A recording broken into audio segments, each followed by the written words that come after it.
is on the 9th of August, 2022, with William Samoei Ruto carrying our flag, and we shall all rally. God bless Kenya, God bless Kenya Kwanza, and God bless all those individual voters throughout this republic who know what they must do and who will do what they must do. God bless you. Thank you very much, my brother Musalia Mudavadi. Let me now ask our speaker, who was also in this race, Justin Bidan Muturi. Thank you, Your Excellency, the Deputy President, and all leaders here present, members of Parliament, and fellow Kenyans. Today, it's obviously, as has been said by the Honorable Gachagua, a momentous day at which we have seen a successful conclusion of an extremely robust and intense consultation that I believe leaves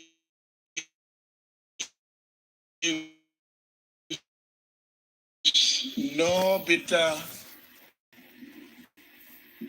mouth.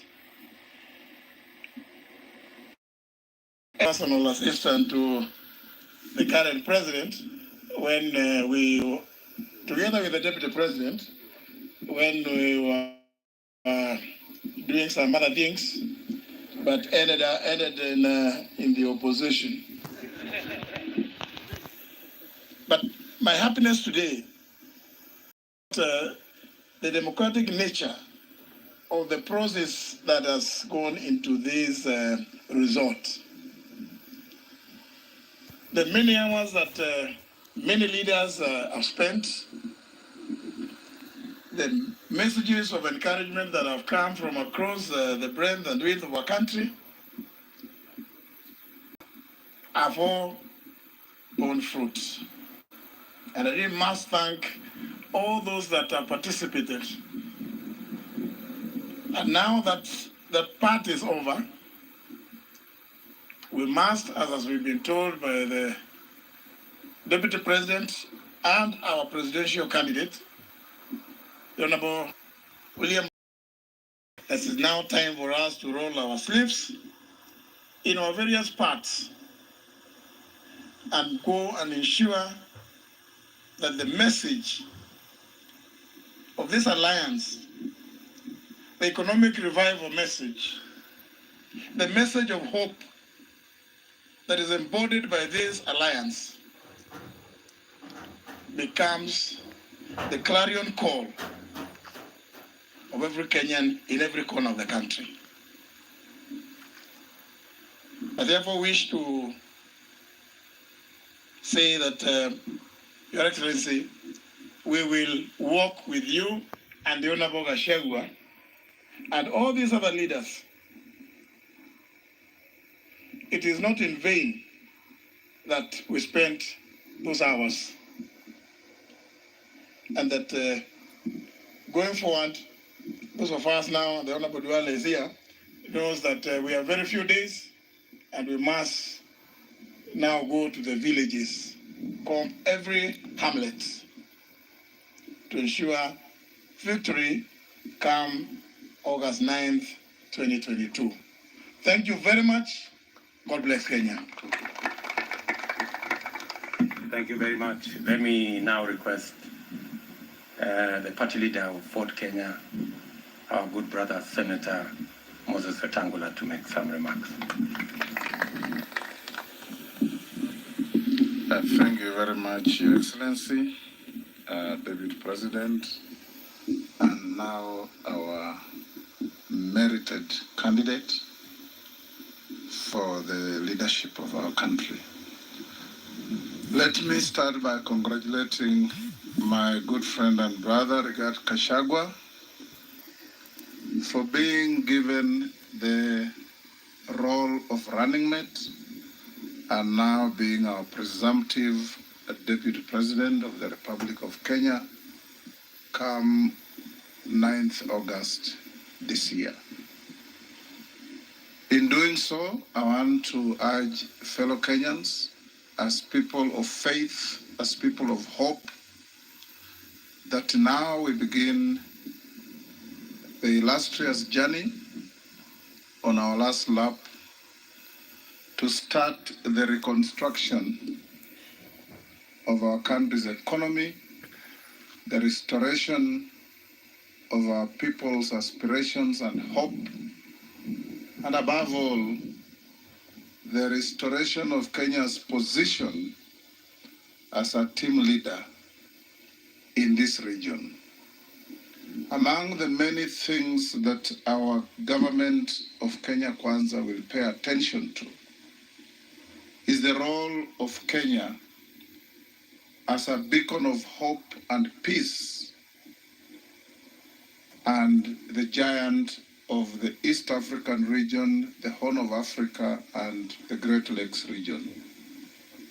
We are a country that has been punching below our weight in this regard, and I want to urge our leader, our incoming president, and all of us here assembled and Kenyans of goodwill, that our future economic growth will, among other things, depend on how we engage our regional trading partners of Tanzania, Uganda, Rwanda, Burundi, South Sudan, Somalia, DR Congo, Ethiopia, and that many of us who have a historical traction in this regard will put in our role to make sure that it turns into a benefit to our economy. This country has many challenges, but all these challenges will be met by men and women of greater vigor, determination, and focus to ensure that our country and people of our country who have been toiling and moiling in the heat and the cold of our various weather patterns in the country will finally take the benefits of their sweat. From the cane farmer in the west and the coast, the coffee farmer in many parts of the country, the tea farmer, the rice farmer, every farmer in this country is hurting because of the cost of inputs, the inferiority of seeds, and above all, the minimal, if anything, to talk about returns from their sweat. When the president in waiting talks of GMR, guaranteed minimum returns, it automatically puts a smile on the face of every farmer who will now be going into the activities literally in what they call in other jurisdictions contractual farming. And we know it is farming that employs the bulk of our workforce in this country. I want to urge that all of us, from the young hustlers on the streets of every market and town in Kenya, to those in high offices, the clarion call is one, that the pain and suffering Kenyans are going through is not limited to those who are paining. It must touch the hearts of even those who are not in the line of the pain. Because our country, with our huge and ever-growing population, listed by the UNDP as a country with one of the best well-educated human resource, can be able to do a lot better than we do, and this will come from a focused, determined, pro-people administration that will not be focused on grandiose programs and projects, but will be focused on how to lift the ordinary person the Mama Mboga in the villages, who every day wakes up with a nightmare on whether their children will have food on the table, whether their children will be in school, and whether the little possessions they have will fall in the hands of the hammer of the auctioneer because of petty borrowing. We are going to put everything in place to make every Kenyan's life worth their while, and we urge all Kenyans that there is no alternative to Kenya Kwanza. Our worthwhile competitors are focused on grandiose of consumption. We are focused on production before consumption. And that is how to grow a country. And growing the country we will. We pray that from Vanga to Kibish, from Lamu to Malaba, every Kenyan on the tip of Mount Kenya and Mount Elgon thinks positively and sees William Samoei Ruto and Rigathi Gachagua and all of us here assembled as the safest pair of hands to carry our country forward. We have tried the alternative, and we can only sum it up in the words of one writer who called it the lunatic unthinkable. We now must focus on the possibilities of the Kenya people being what they must be. May God bless Kenya. May God bless our captain and his deputy. And may all of us constantly know that we must ask ourselves what we are putting in and not what we are taking out of this journey. Thank you.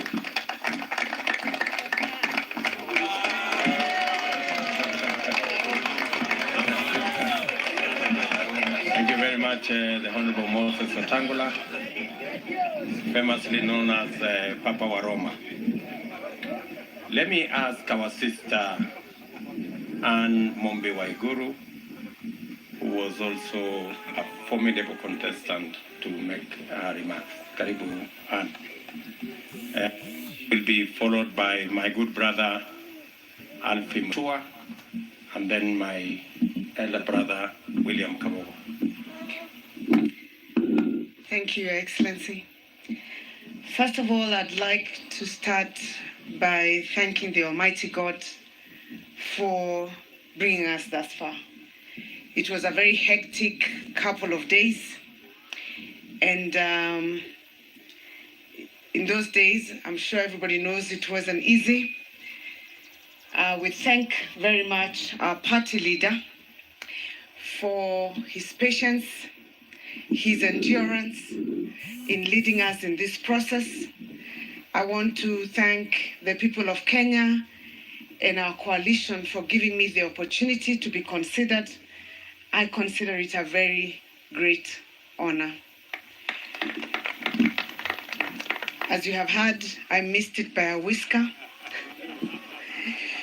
And I am very confident in the choice that we have made. I want to start by passing my personal congratulatory message to our running mate, Rigathi Gachagua.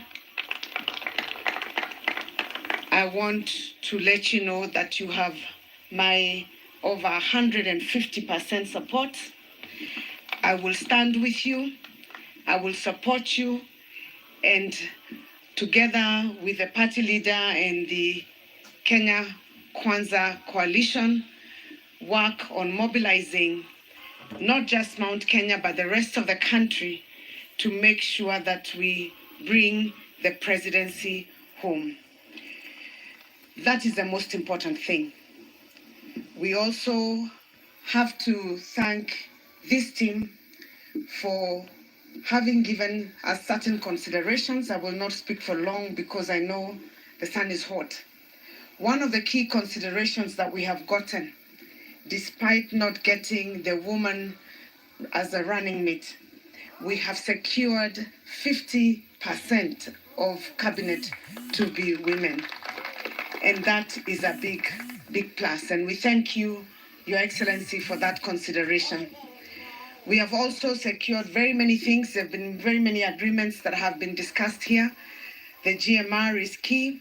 But I also want to mention about the economic model that we have bottom up, the increase of resources to the counties to ensure that development is spurred from the bottom, and also the allocation of the one man, one shilling. And we thank you, Your Excellency, and the team, Kenya Kwanza. We want you to know that you have our support. We will stand with this team completely. We will campaign like our lives depend on it, and we will make sure that you end up as the 5th president of the Republic of Kenya. Asanteni sana.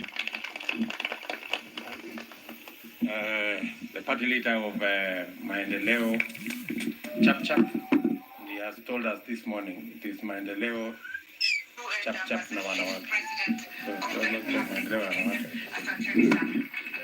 And that is why I'm so happy about the inclusion of women in government, because our mothers hold this country together. Our women are the most hardworking people in this country, and they do very well. I've been very outspoken about the right and positions given to our loved ones, our mothers and our sisters and our daughters. Mimi yangu nitaichapa chap chap. Your Excellency, our party leader and the next incoming President of the Republic of Kenya, our future Deputy President, Rigathi, and I want to recognize also the spouses, Madam Ruto, Her Excellency, Madam Gachagua, and congratulations. I first saw or heard Gachagua at the funeral of my fellow governor, his brother. And I asked the person sitting to me, who is that man? He was a master of ceremony. Because I found him to be very articulate and very, very smart and very, very sharp. So we're getting somebody here who actually noticed even before I knew who you are. So congratulations. My points are 5.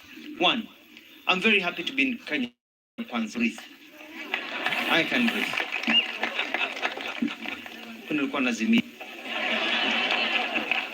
Here there's a spirit of democracy, a spirit of consultation. Last night I enjoyed the marathon of 17 hours because it was down my alley, discussing development, discussing how to change Kenya for Kenyans, not just for a few. Number 2, Kenya has for a long time been a country of a few billionaires and millions who are poor. Umaskini umekuwa ni kama wimbo. We want to be able to change our country. Our youth do not need, handouts. Our youth need hands up. They need to be given opportunities to thrive. Hawataki pesa ya bure, wanataka kufanya kazi. Opportunities to thrive. And so I'm very, very happy about being in this team. And quickly, number 3, leadership is about development. It's about how we are going to transform people. And I'm so happy that my views, the views of my party, Maendeleo Chap Chap, have been incorporated in Kenya Kwanza. Because here we work together. Kule kwingine tulikuwa tunasoma habari kwa magazeti, tunajua what is happening. Here we are being involved. And I'll tell my people, and especially the young of this country, we are looking at industrialization. We want to have factories everywhere so that our youth can get jobs. We want to be able to give you opportunities. We want to be able to, our women who have become donkeys carrying water on their backs in our country, we want to transform our country, have taps. The tap that should be farthest from a house in this country should not be more than 200 meters. So we want to push that water in the household, change our lives. Our roads, I know people of Ukambani are looking at me thinking, what are you talking about? We're talking about a Mali Ukia road, the roads in Didini, Mala Kangundo roads, connecting South Kitui with places like Malindi, some of those things that need to be done so that we can be able to improve the economy. And he forgot to tell you that even though we're getting 10%, our 10 ministers will be women, but in that arrangement, we'll have young people in government. We want young people in government. Haitakuwa nyumba ya wazee, itakuwa nyumba ya vijana na wazee. The wisdom of the older people and the energy of the youth. And and we want more money in the pocket. And lastly, let us work together as leaders. Me, I want to work with everybody here, and let us hold hands together. Our target is one, defeating the other team and getting to State House and running this country properly. After all these 60 years, it's time Kenyans enjoy freedom na enjoy kupata uhuru. Number 5, lastly, mavijana, mazeni tukaeni rada. Maisha na haso yako itakuwa vichapchap na Ruto. Tusare stori za kuzimia, tujipange na Kenya Kwanza na Man Ruto. Thank you and God bless you.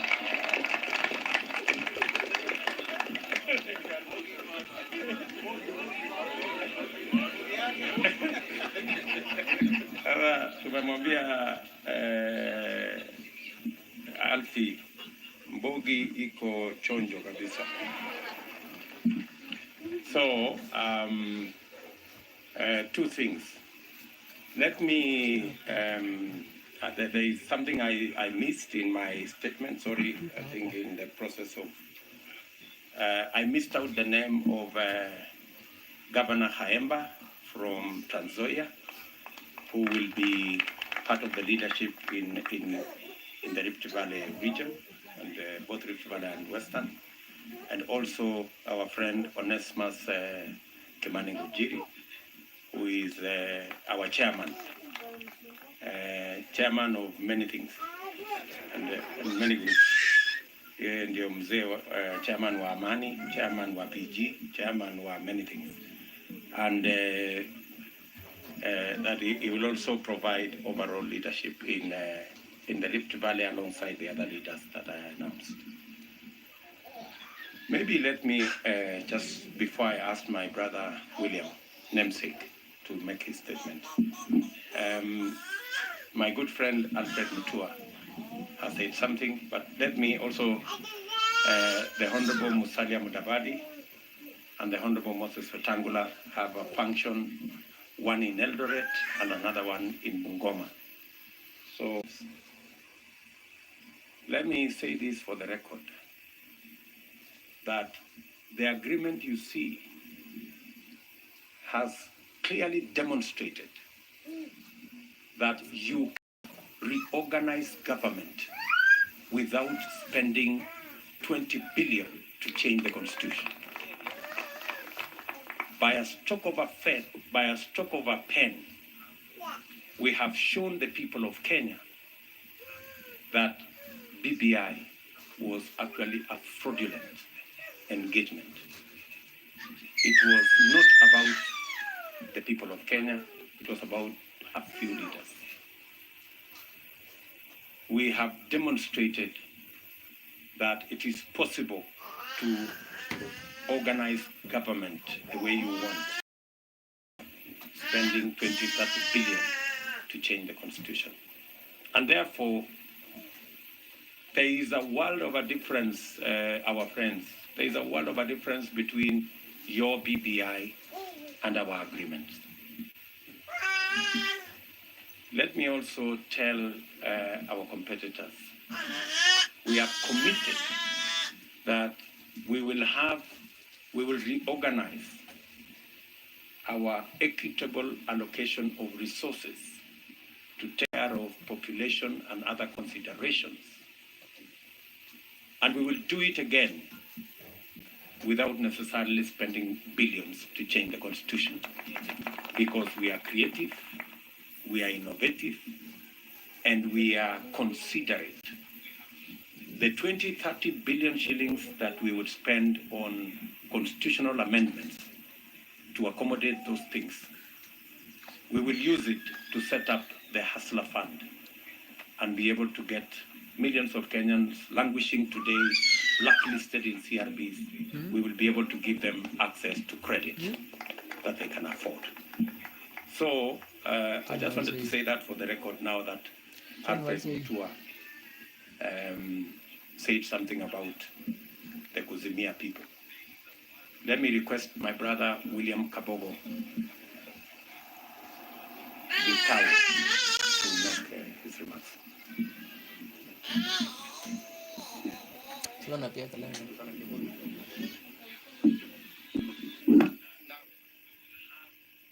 Nashukuru naibu wa rais, itifaki zote zikiheshimika. Kwanza nichukue fursa hii nimpe hongera Mheshimiwa Gachagua kwa kuteuliwa kuwa mgombeaji wa kiti ya naibu wa rais akiwepo hapa siku ya leo. Pia nikushukuru kwa sababu kazi hii wewe ndio mwenyewe. Ulikuwa ni wewe useme tu ni huyu, mimi nitakimbia naye. Lakini kwa sababu ya uwiano na kuweza kuzungumza na sisi ambao tumeungana katika Kenya Kwanza na wabunge wote wa Mlima Kenya, ulifungua nafasi hiyo, japokuwa jana jioni niliona ni kama ulikuwa unajuta ni kwa nini ulifungua, lakini all is well that ends well. Mimi nitaungana na wewe, kusaidiana na wewe na Mheshimiwa Gachagua ili kuweza kufanya campaign mrengo huu wa Kenya Kwanza uweze kupata ushindi mwezi wa 8.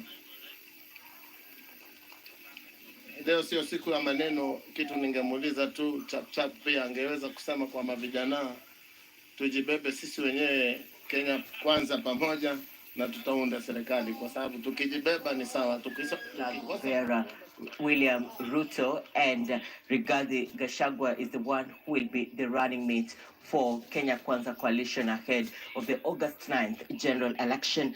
This as Deputy President William Ruto tells of critics of Kenya Kwanza mode of leadership if it gets to power, saying that their arrangement of leadership positions is not in line with the Building Bridges initiative. And he has also mentioned the names of those candidates who made it to the final list in the running mate race. And these are Kiharu, Member of Parliament, Ndindi Nyoro, Kandara, Member of Parliament, Alice Wahome, and Justin Muturi, the Speaker at the National Assembly, and Governor Waiguru, who is the governor for Kirinyaga, also Tharaka-Nithi Senator Kithure Kindiki. Now we have John Jacob Kuria on the ground. We'll be giving you details as events unfold back on the ground. But to other news making headlines this afternoon, the Elections Observation Group, ELOG, has called upon Independent Electoral Commission, IEBC, to come up with regulations, campaigns, funding, and subject them to public participation before their gazettement. The group has expressed fears of distortion of the fundamental principles of democracy through the illicit use of money. They urge voters to desist from getting bribes to influence who they vote for. So we would like abatement of spending limits in October last year after Parliament declared to pass them, since they had not been tabled within the prescribed time limit, has meant that for the third successive time, this country will conduct its elections without oversight on campaign funding and spending. A judicial pronouncement by the High Court on this matter, following a case filed by some of our members here, stressed the need for IEBC to come up with a regulatory framework. The unregulated use of money in the forthcoming elections in Kenya is likely to promote electoral malpractices like voter bribery, encourage the use of illicit money, and distort the fundamental principles of democracy. Recognize or acknowledge the fact that potentially this election may have not less than 40% of people facing one court case or another wash